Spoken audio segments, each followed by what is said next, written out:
Cricket की दुनिया यानी गेम ऑफ क्रिकेट में आपका स्वागत है।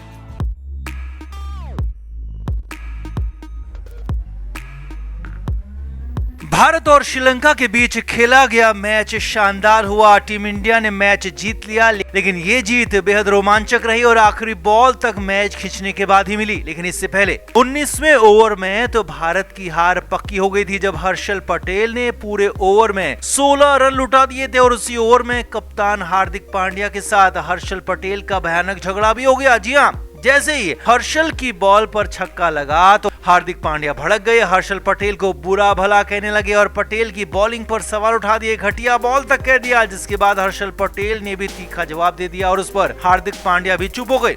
तो क्या हुआ? जीत से ठीक पहले बवाल, कैसे हार्दिक पांड्या और हर्षल के बीच मचा संग्राम, सब कुछ आपको दिखाते हैं, बताते हैं। आप इस वीडियो को शेयर करें और कमेंट बॉक्स में इस पर अपनी राय जरूर दें। हमारे व्लॉग चैनल नीतू की पर्यटन का नया व्लॉग आ गया है, उसे जरूर देखें, जिसके लिए लिंक डिस्क्रिप्शन में दिया है। लाइक, शेयर और सब्सक्राइब भी करें। तो टीम इंडिया ने मैच जीत लिया, शानदार अंदाज में मैच जीता, लेकिन इस जीत से पहले मैदान में जो भी कुछ हुआ वो होना नहीं चाहिए था। कप्तान हार्दिक पांड्या और तेज गेंदबाज हर्षल पटेल के बीच जबरदस्त जुबानी जंग हुई, जिसमें हार्दिक ने हर्षल पटेल को बुरा भला कहा और फिर हर्षल ने भी तीखा जवाब दे दिया। अब पूरा मामला तब शुरू हुआ जब 19वां ओवर चल रहा था। 18 ओवर के बाद लंका को जीत के लिए 29 रनों की जरूरत थी और 19वां ओवर लेकर आए हर्षल पटेल। अब उम्मीद थी कि हर्षल 10 रन से कम देंगे और आखिरी ओवर में भारत को बड़ी जीत मिलने में आसानी होगी। जीत बेहद मुश्किल नहीं होगी बल्कि आसानी से मिल जाएगी, लेकिन हर्षल पटेल ने इस ओवर में एक नो बॉल डाल दी, एक वाइड भी डाल दी और उसके बाद एक लॉलीपॉप बॉल डाल दी, जिस पर छक्का मार दिया करुणारत्ने ने।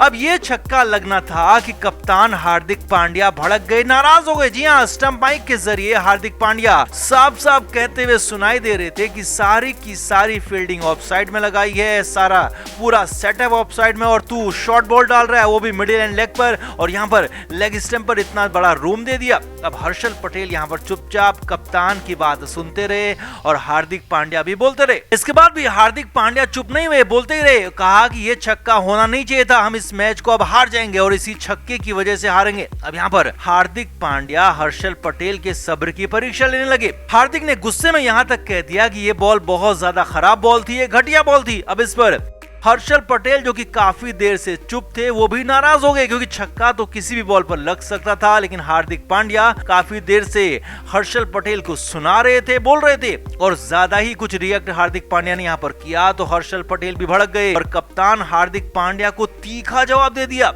अब हर्षल पटेल से ऐसी उम्मीद नहीं थी, लेकिन हर्षल पटेल बॉलिंग डालने जा रहे थे और हार्दिक लगातार बोले जा रहे, तो हर्षल ने भी कह दिया कि मुझे मत सिखा क्या करना है, मैं जानता हूँ कैसी बॉलिंग करनी है, कैसी लेंथ रखनी है, कैसी लाइन रखनी है। अब हालांकि वहाँ पर थोड़ी देर के लिए सही माहौल टेंस हो गया, क्योंकि हार्दिक पांड्या तो अक्सर ऐसे भड़कते रहते, लेकिन हर्षल पटेल को नाराज होते हुए ऐसा पहली बार देखा गया और हर्षल पटेल यहाँ पर बुरा भड़क गए हार्दिक पांड्या पर, कप्तान को जवाब दे दिया, तीखा जवाब दे दिया। अब यहाँ पर क्या हुआ वो भी देखिए। अब हर्षल पटेल ने जवाब दिया तो हार्दिक पांड्या चुप हो गए। जी हाँ, हार्दिक पांड्या ने मैच्योरिटी का यहाँ पर पूरा तरह से मुजाहिरा पेश किया और कप्तान के तौर पर खुद को साबित करते हुए हर्षल पटेल के जवाब पर फिर कुछ भी नहीं बोले और चुपचाप हार्दिक पांड्या अपनी पोजीशन पर वापस चले गए और हर्षल पटेल को बॉलिंग डालने दी। अब इसके बाद अगली 2 बॉल हर्षल पटेल ने बेहतरीन डाली, जिन पर सिर्फ एक रन ही बन पाया, और ये 2 बॉल भी खासी बेहतरीन साबित इसलिए हुई क्योंकि अगर इन 2 बॉल में एक भी बाउंड्री लगती तो भारत की हार फिर तो पूरी तरह से पक्की थी। लेकिन हार्दिक पांड्या ने गुस्से में हर्षल पटेल को बहुत कुछ कहा और उसके जवाब में हर्षल पटेल ने भी जवाब दिया, लेकिन हार्दिक ने भी मैच्योरिटी तब दिखाई जबकि हर्षल पटेल बोलने लगे तो फिर हार्दिक चुप हो गए, क्योंकि अगर वहां पर हार्दिक भी बोलते तो आपस में ही इन दोनों की भयंकर लड़ाई हो सकती थी, जो कि भारत के लिए और ज्यादा मुश्किलें खड़ी कर सकती थी। तो आपका क्या मानना है, किसकी ज्यादा गलती थी यहाँ पर? मैदान में जो कुछ भी हुआ क्या वो होना चाहिए था? कमेंट बॉक्स में आप भी जरूर बताएं और वीडियो को शेयर भी करें। हमारे व्लॉग चैनल नीतू की पर्यटन का नया व्लॉग आ गया है, उसे जरूर देखें, जिसके लिए लिंक डिस्क्रिप्शन में दिया है। लाइक, शेयर और सब्सक्राइब भी करें।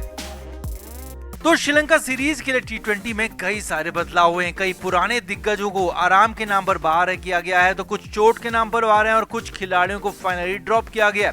अब ऐसे 6 खिलाड़ियों को बकायदा फोन बीसीसीआई की तरफ से किया गया, वो हम आपको बताते हैं। पहला नाम है ऋषभ पंत। जी हाँ, ऋषभ पंत को टी20 के साथ साथ वनडे टीम से भी बाहर कर दिया गया है, जबकि कुछ महीने पहले ऋषभ को साउथ अफ्रीका के खिलाफ घरेलू सीरीज में टी20 में कप्तान भी बनाया गया था और पंत को फ्यूचर कप्तान कहा जाता रहा था। लेकिन अब पंत टीम से बाहर हैं और पंत को बीसीसीआई की तरफ से फोन किया गया। जी हाँ, पंत को फोन पर कहा गया कि वो फिलहाल श्रीलंका दौरे पर लिमिटेड ओवर की टीम में शामिल नहीं है और टेस्ट मैचों के अच्छे प्रदर्शन के बल पर उन्हें लिमिटेड ओवर यानी कि टी20 और वनडे में सेलेक्ट नहीं किया जा सकता। उनका वनडे टी20 फॉर्म खराब है, लिहाजा वो टेस्ट मैच जरूर खेलेंगे लेकिन वनडे और टी20 नहीं। और इसी के बाद ऋषभ पंत दुबई चले गए थे महेंद्र सिंह धोनी के पास। अब यहाँ पर ईशान किशन और संजू सैमसन को बतौर विकेटकीपर टीम में चुना गया है और दोनों में से एक ने भी अच्छा खेल दिखाया, तो फिर ऋषभ के लिए टी20 टीम के दरवाजे लंबे समय तक के लिए बंद हो सकते हैं। दूसरा नाम है केएल राहुल। जी हाँ, पिछली सीरीज तक उपकप्तान रहे केएल राहुल को भले ही टी20 से छुट्टी देने की बात कही जा रही है, मगर फोन केएल राहुल को भी गया था और राहुल को बताया गया कि वो अब टी20 के प्लान में सेटअप में शामिल नहीं है और टी20 में फिलहाल उनके नाम पर विचार नहीं किया जाएगा।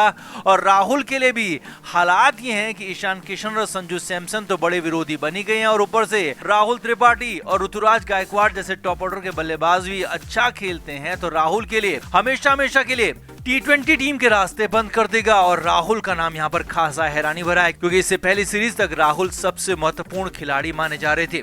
तीसरे नाम है भुवनेश्वर कुमार, जिन्हें बीसीसीआई की तरफ से फोन किया गया। जी हां, भुवी ने हाल फिलहाल पहले एशिया कप और फिर टी20 वर्ल्ड कप में बेहद ही खराब बॉलिंग की, सिर्फ कमजोर टीमों के खिलाफ ही विकेट लेते रहे और भुवी को तो साफ साफ बता दिया गया है कि अब उनके नाम पर लिमिटेड ओवर क्रिकेट में विचार ही नहीं किया जाएगा, यानी कि अब लंबे समय तक भुवी की वापसी संभव ही नहीं है, या कहें कि भुवी की वापसी अब असंभव हो गई है। और वैसे भी उमरान मलिक, अर्शदीप सिंह, मोहम्मद सिराज काफी अच्छी बॉलिंग कर रहे हैं और बुमराह की वापसी के बाद तो भुवी के लिए कहीं जगह बचती ही नहीं है, लिहाजा भुवी के पास अब संन्यास के अलावा कोई चारा नहीं है।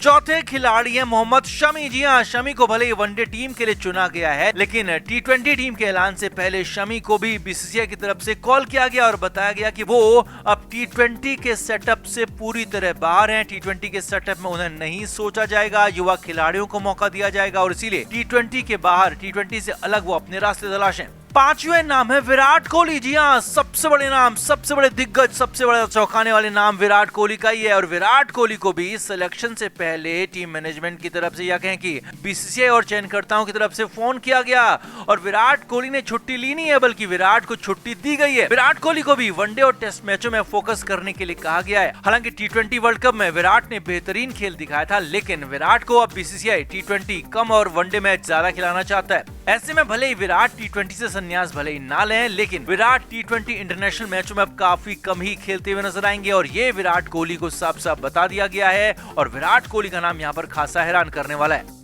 छठा नाम है रोहित शर्मा। जी हाँ, कप्तान रोहित शर्मा को फोन तो नहीं गया क्योंकि रोहित शर्मा खुद मीटिंग में मौजूद थे और रोहित को वहां पर साफ साफ बता दिया गया है कि अब उन्हें भी वनडे वर्ल्ड कप पर ही फोकस करना है, टी20 का मोह, टी20 क्रिकेट को छोड़ना होगा।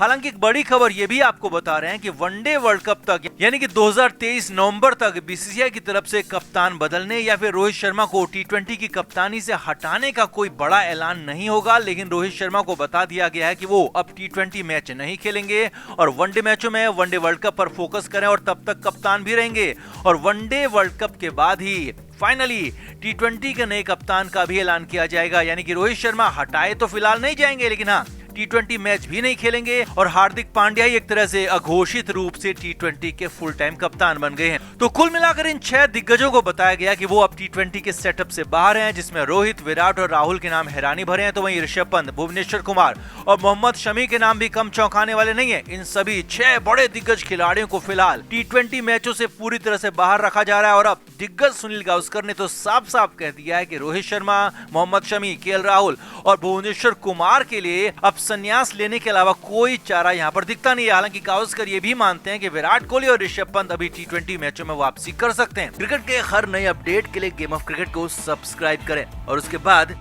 बेल आइकन को प्रेस करना ना भूलें ताकि सिर्फ आपको मिले गेम ऑफ क्रिकेट की हर खबर सबसे पहले।